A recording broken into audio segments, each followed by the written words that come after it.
ನಮಸ್ಕಾರ ಸ್ನೇಹಿತರೆ. ನವರಾತ್ರಿಗಳಲ್ಲಿ ಇವತ್ತೇ ಕೊನೆ ದಿನ. ಇವತ್ತು ನಾವು ಪೂಜಿಸಬೇಕಾದ ದೇವಿ ಸಿದ್ಧಿದಾತ್ರಿ. ಈ ದೇವಿಯು ಸಹಸ್ರ ಚಕ್ರದ ಅಧಿಪತಿ. ಹಾಗೆ ಬುಧ ಗ್ರಹವು ಈಕೆಯ ಆಡಳಿತದಲ್ಲಿ ಇರುತ್ತದೆ. ದೇವಿಯನ್ನು ಒಲಿಸಿಕೊಳ್ಳಲು ನಾವು ಜಪಿಸಬೇಕಾದ ಮಂತ್ರ ಓಂ ದೇವಿ ಸಿದ್ಧಿದಾತ್ರೆ ನಮಃ. ಈ ವಿಡಿಯೋದಲ್ಲಿ ಸಿದ್ಧಿದಾತ್ರಿಯ ಕಥೆಯನ್ನು ಕೇಳೋಣ.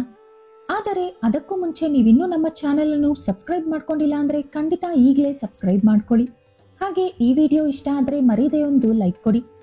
ದಸರಾ ನವರಾತ್ರಿಗಳಲ್ಲಿ ದುರ್ಗಾ ಮಾತೆಯ 9ನೇ ಅವತಾರವಾದ ಸಿದ್ಧಿದಾತ್ರಿಗೆ ಒಂದು ಪ್ರತ್ಯೇಕವಾದ ಸ್ಥಾನವಿದೆ. ದುಷ್ಟ ಶಿಕ್ಷಣ ಹಾಗೂ ಶಿಷ್ಟ ರಕ್ಷಣೆಗೆ ದೇವಿ ಪಡೆದ 9ನೇ ಅವತಾರವೇ ಸಿದ್ಧಿದಾತ್ರಿ. ದಸರಾ ನವರಾತ್ರಿ ಆಚರಣೆಯಲ್ಲಿ 9ನೇ ದಿನ ಪ್ರತ್ಯೇಕವಾದುದು. ದುರ್ಗಾದೇವಿಯ ಕೊನೆ ರೂಪವಾದ ಸಿದ್ಧಿದಾತ್ರಿಯು ಆಧ್ಯಾತ್ಮಿಕ ಸಾಧನೆಗೆ ಪ್ರತಿರೂಪವಾಗಿ ನಿಲ್ಲುತ್ತಾಳೆ. ಸಿದ್ಧಿದಾತ್ರಿ ಎಂಬ ಹೆಸರು 2 ಪದಗಳ ಜೋಡಣೆ. ಸಿದ್ಧಿ ಅಂದರೆ ಆಧ್ಯಾತ್ಮಿಕ ಶಕ್ತಿ ಅಥವಾ ಸಾಧನೆ, ದಾತ್ರಿ ಅಂದರೆ ದಾತೆ ಅಥವಾ ಕೊಡುವವಳು. ಈ ದೇವಿಯು ನಮ್ಮ ಜೀವನದಲ್ಲಿರುವಂತಹ ಕತ್ತಲನ್ನು ನಿವಾರಿಸಿ ಬೆಳಕನ್ನು ತುಂಬುತ್ತಾಳೆ. ಸ್ವತಃ ಪರಮೇಶ್ವರನೇ ಸಿದ್ಧಿದಾತ್ರಿಯ ಅನುಗ್ರಹದಿಂದ ಎಲ್ಲಾ ಸಿದ್ಧಿಗಳನ್ನು ಪಡೆದುಕೊಂಡರು ಎಂದು ಪುರಾಣಗಳು ಹೇಳುತ್ತಿದೆ.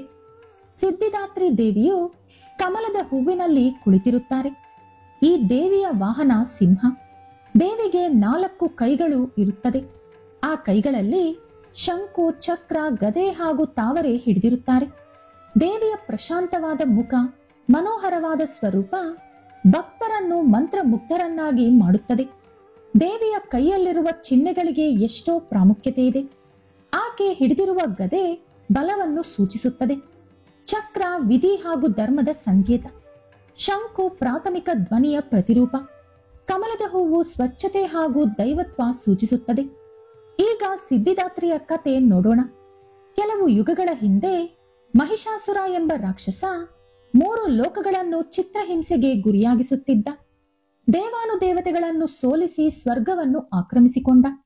ಆ ಸಮಸ್ಯೆಯಿಂದ ಹೊರಬರಲು ಎಲ್ಲಾ ದೇವಾನುದೇವತೆಗಳು ಶಕ್ತಿ ಸ್ವರೂಪಿಣಿಯಾದ ದುರ್ಗಾದೇವಿಯನ್ನು ಪೂಜಿಸಿದರು.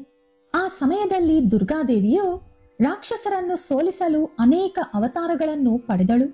ದುರ್ಗಾದೇವಿಯು ವಿವಿಧ ರೂಪಗಳಲ್ಲಿ ರಾಕ್ಷಸರನ್ನು ಸಂಹರಿಸಿದಳು. ಕೊನೆಯದಾಗಿ ದೇವಿ ಸಿದ್ಧಿದಾತ್ರಿಯಂತೆ ಅವತರಿಸಿದಳು. ಸಿದ್ಧಿದಾತ್ರಿ ದೇವಿಯ ಅವತಾರ ತುಂಬಾ ಪ್ರತ್ಯೇಕ. ಆಕೆ ಕೇವಲ ಯೋಧೆ ಮಾತ್ರವಲ್ಲದೆ ತಾಯಿ, ಗುರು ಹಾಗೂ ಮಾರ್ಗದರ್ಶಕಳ ಪಾತ್ರ ಕೂಡ ವಹಿಸುತ್ತಾಳೆ. ಈ ದೇವಿಯು ತನ್ನ ಭಕ್ತರಿಗೆ ಅಷ್ಟ ಸಿದ್ಧಿಗಳನ್ನು ಕೊಡುತ್ತಾಳೆ. ಪುರಾಣಗಳ ಪ್ರಕಾರ ಸಿದ್ಧಿದಾತ್ರಿ ದೇವಿಯು ಅನಿಮ, ಇಷಿತ್ವ, ವಶಿತ್ವ, ಲಹಿಮ, ಗರಿಮ, ಪ್ರಾಕಮ್ಯ, ಮಹಿಮ ಹಾಗೂ ಪ್ರಾಪ್ತಿ ಎಂಬ 8 ಸಿದ್ಧಿಗಳನ್ನು ಹೊಂದಿರುತ್ತಾಳೆ. ಈ ದೇವಿಯನ್ನು ಆರಾಧಿಸುವುದರಿಂದ ಅಷ್ಟ ಸಿದ್ಧಿಗಳು ನಮಗೆ ಲಭಿಸುತ್ತದೆ ಎಂದು ಅನೇಕರು ಹೇಳುತ್ತಾರೆ. ಅಷ್ಟ ಸಿದ್ಧಿಗಳಲ್ಲಿ ಒಂದಾದ ಅನಿಮ ನಮ್ಮ ಶರೀರವನ್ನು ಅಣುವಿನ ಪರಿಣಾಮಕ್ಕೆ ಬದಲಾಯಿಸುವುದರಲ್ಲಿ ಸಹಾಯ ಮಾಡುತ್ತದೆ. ಮಹಿಮಾ ಎಂಬುದು ಒಬ್ಬರ ಶರೀರವನ್ನು ಅನಂತವಾದ ಪರಿಣಾಮದಲ್ಲಿ ವಿಸ್ತರಿಸಲು ಸಹಕರಿಸುತ್ತದೆ. ಗರಿಮ ಒಬ್ಬರ ಶರೀರವನ್ನು ಭಾರವಾಗಿ ಬದಲಾಯಿಸುವುದಕ್ಕೆ ಸಹಕರಿಸುತ್ತದೆ. ಲಗಿಮ ಒಬ್ಬರ ಶರೀರವನ್ನು ಚೂರು ಕೂಡ ಭಾರವಿಲ್ಲದಂತೆ ಆಗಲು ಸಹಕರಿಸುತ್ತದೆ. ಪ್ರಾಪ್ತಿ ಅಂದರೆ ಎಲ್ಲಾ ಪ್ರದೇಶಗಳಿಗೂ ನಾವು ಹೋಗಬಲ್ಲ ಶಕ್ತಿಯನ್ನು ಪಡೆದುಕೊಳ್ಳುತ್ತೇವೆ. ಪ್ರಾಕಮ್ಯ ಅಂದರೆ ನಾವು ಏನನ್ನು ಕೇಳಿದರೂ ಅದು ನಮ್ಮ ಸ್ವಂತವಾಗುತ್ತದೆ. ಇಷಿತ್ವ ಅಂದರೆ ಸಂಪೂರ್ಣ ಸ್ವಾಧೀನ ಇರುವುದು. ವಶಿತ್ವ ಅಂದರೆ ಒಬ್ಬರನ್ನು ವಶೀಕರಣ ಮಾಡಿಕೊಳ್ಳಬಲ್ಲ ಶಕ್ತಿ ಇರುವುದು. ಈ 8 ಸಿದ್ಧಿಗಳಿಗೆ ಸಿದ್ಧಿದಾತ್ರಿ ದೇವಿ ಆದಿದೇವತೆ. ಪರಮೇಶ್ವರ ಸಹ ದೇವಿಯ ಅನುಗ್ರಹದಿಂದ ಈ 8 ಸಿದ್ಧಿಗಳನ್ನು ಶಕ್ತಿಗಳನ್ನಾಗಿ ಪಡೆದುಕೊಂಡರು. ಈ ದೇವಿಯನ್ನು ಪೂಜಿಸುವುದರಿಂದ ಭಕ್ತರು ಕೂಡ ಈ 8 ಅತೀಂದ್ರಿಯ ಶಕ್ತಿಗಳನ್ನು ಸಾಧಿಸಬಹುದು. ಹಾಗೆ ಮೋಕ್ಷ ಕೂಡ ಪಡೆಯಬಹುದು ಎಂದು ನಮ್ಮ ಪುರಾಣಗಳು ಹೇಳುತ್ತಿದೆ.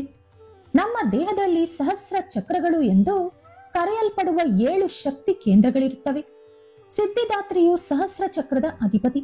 ಈ ಚಕ್ರವು ನಮ್ಮ ತಲೆಯ ಮೇಲೆ ಅಗ್ರಸ್ಥಾನದಲ್ಲಿ ಇರುತ್ತದೆ.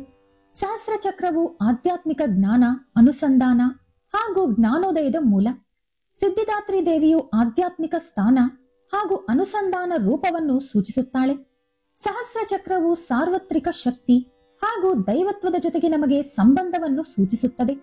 ನಾವು ಸಿದ್ಧಿದಾತ್ರಿಯನ್ನು ಪೂಜಿಸಿದಾಗ ಈ ಸಹಸ್ರ ಚಕ್ರ ಸಕ್ರಿಯವಾಗುತ್ತದೆ. ಇದು ಒಬ್ಬ ವ್ಯಕ್ತಿಯನ್ನು ಆಧ್ಯಾತ್ಮಿಕ ಜ್ಞಾನೋದಯದ ಕಡೆ ಕರೆದೊಯ್ಯುತ್ತದೆ. ದುರ್ಗಾದೇವಿಯನ್ನು ಸಿದ್ಧಿದಾತ್ರಿ ರೂಪದಲ್ಲಿ ಪೂಜಿಸುವುದರಿಂದ ನಮ್ಮ ಮನಸ್ಸು ಹಾಗೂ ಆತ್ಮವನ್ನು ಶುದ್ಧಿಪಡಿಸಿಕೊಂಡು ಆಧ್ಯಾತ್ಮಿಕ ಜಾಗೃತಿ ಹಾಗೂ ಶಾಶ್ವತವಾದ ಸಂತೋಷದ ಕಡೆ ನಾವು ಹೋಗಬಹುದು. ಜ್ಯೋತಿಷ್ಯ ಶಾಸ್ತ್ರದ ಪ್ರಕಾರ ಸಿದ್ಧಿದಾತ್ರಿಯ ಪ್ರಭಾವ ಹೇಗಿರುತ್ತದೆ ಎಂದು ಈಗ ನೋಡೋಣ. ಜ್ಯೋತಿಷ್ಯ ಶಾಸ್ತ್ರದ ಪ್ರಕಾರ ಸಿದ್ಧಿದಾತ್ರಿ ದೇವಿ ಬುಧ ಗ್ರಹದ ಅಧಿಪತಿ. ಬುಧದೇವರು ನಮ್ಮ ಮನಸ್ಸು ಹಾಗೂ ಬುದ್ಧಿವಂತಿಕೆಯನ್ನು ಸೂಚಿಸುತ್ತಾರೆ. ಜ್ಯೋತಿಷ್ಯ ಚಕ್ರದಲ್ಲಿ ಬುಧ ಅಗ್ರಸ್ಥಾನದಲ್ಲಿದ್ದರೆ ಒಳ್ಳೆಯ ಆಲೋಚನೆ ಹಾಗೂ ಚುರುಕಾದ ಮನಸ್ಸು ಸಿಗುತ್ತದೆ. ಸಿದ್ಧಿದಾತ್ರಿಯನ್ನು ಪೂಜಿಸುವುದರಿಂದ ಪ್ರತಿಯೊಬ್ಬರ ಮೇಧಾಶಕ್ತಿ ಚುರುಕಾಗುತ್ತದೆ. ಅವರ ಆಲೋಚನೆ ಹಾಗೂ ಮಾತುಗಳಲ್ಲಿ ಸ್ಪಷ್ಟತೆ ಇರುತ್ತದೆ. ಸಿದ್ಧಿದಾತ್ರಿಯ ಆಶೀರ್ವಾದ ಒಬ್ಬ ವ್ಯಕ್ತಿಯ ಮೇಲಿದ್ದರೆ ಅವನ ಮೇಧಾಶಕ್ತಿ ಚುರುಕಾಗುತ್ತದೆ. ಈ ದೇವಿಯ ಅನುಗ್ರಹ ಪಡೆಯುವುದರಿಂದ ಭಕ್ತರು ಬುಧದೇವರ ಅನುಗ್ರಹ ಪಡೆಯುತ್ತಾರೆ. ಒಬ್ಬ ವ್ಯಕ್ತಿಯ ಮೇಧಸ್ಸು ಹಾಗೂ ಜ್ಞಾನ ಚುರುಕಾಗಬೇಕೆಂದರೆ ಈ ದೇವಿಯ ಆಶೀರ್ವಾದ ಇರಲೇಬೇಕು. ಸಿದ್ಧಿದಾತ್ರಿಯು ಕೇವಲ ನವರಾತ್ರಿಗಳಲ್ಲಿ ಪೂಜಿಸುವಂತಹ ದೇವಿ ಮಾತ್ರವಲ್ಲ, ಅತ್ಯುನ್ನತ ಆಧ್ಯಾತ್ಮಿಕ ಸಾಧನೆಗೆ ಚಿಹ್ನೆಯಾಗಿ ವ್ಯಕ್ತಿಗಳನ್ನು ಜ್ಞಾನೋದಯದ ಕಡೆ ನಡೆಸುವುದಕ್ಕಾಗಿ ಜೀವನದಲ್ಲಿ ಕ್ರಮಶಿಕ್ಷಣ, ಭಕ್ತಿ, ಜ್ಞಾನ ಸಾಧನೆ ಇವುಗಳಿಗಾಗಿ ದೇವಿಯನ್ನು ಸಾಧಕರು ಪೂಜಿಸುತ್ತಾರೆ. ಈ ವಿಡಿಯೋ ಇಷ್ಟ ಆದರೆ ಲೈಕ್ ಮಾಡಿ, ಶೇರ್ ಮಾಡಿ. ಇಂತಹ ಹೆಚ್ಚಿನ ಉತ್ತಮ ಮಾಹಿತಿಗಳಿಗಾಗಿ ತಪ್ಪದೇ ನಮ್ಮ ಚಾನೆಲ್ ಅನ್ನು ಸಬ್ಸ್ಕ್ರೈಬ್ ಮಾಡಿಕೊಳ್ಳಿ. ನಾಳೆ ಮತ್ತೊಂದು ವಿಡಿಯೋದೊಂದಿಗೆ ಪುನಃ ಭೇಟಿಯಾಗೋಣ. ಧನ್ಯವಾದಗಳು.